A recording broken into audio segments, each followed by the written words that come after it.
is claims killing of 2 in Israel, second rampage in a week. The militant Islamic State group has claimed responsibility for a shooting in central Israel that police say killed 2 people and wounded 4. Tel Aviv, Israel. The militant Islamic State group claimed responsibility on Monday after a pair of Arab gunmen killed 2 Israeli police officers and wounded 4 others in central Israel before they were killed by police, authorities said. Israeli leaders condemned the killings and pointed to the timing. Sunday's attack came on the eve of a special meeting between the foreign ministers of 4 Arab nations and the United States in the Israeli Negev. It was the second deadly attack carried out by Arab assailants in an Israeli city in less than a week. Both attacks came ahead of the Muslim holy month of Ramadan. This was murder for the sake of murder and terror for the sake of terror, Israeli Foreign Minister Yair Lapid said, flanked by the ministers from the U.S., Bahrain, Morocco, Egypt and the United Arab Emirates. The terrorist goal is to intimidate us, Lapid added. We will not let them. Our presence here today is, I think, the best response to such attacks, said Moroccan Foreign Minister Nasser Bourita. On Tuesday, a lone attacker inspired by the Islamic State group killed 4 people in a stabbing rampage in southern Israel before he was killed by passers-by.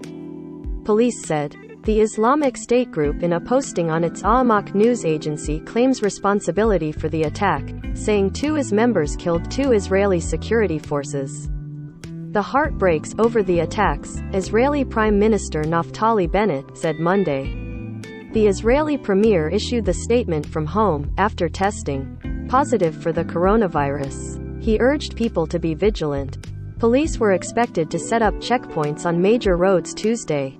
Ramadan is expected to begin on Saturday. Last year, clashes between Israeli police and Muslim protesters during the holy month boiled over into an 11-day war between Israel and Gaza's Hamas rulers. Condemnation for the attacks poured in from governments around the world. Such senseless acts of violence and murder have no place in society, tweeted U.S. Secretary of State Antony Blinken, who attended the gathering in the Negev with the foreign ministers of 4 Arab countries and Israeli Foreign Minister Yair Lapid. Hamas, the Islamic militant group that rules Gaza, praised the attack as a heroic operation. Security camera footage circulating on Israeli media showed 2 bearded men appearing to open fire in Hadera before they are shot.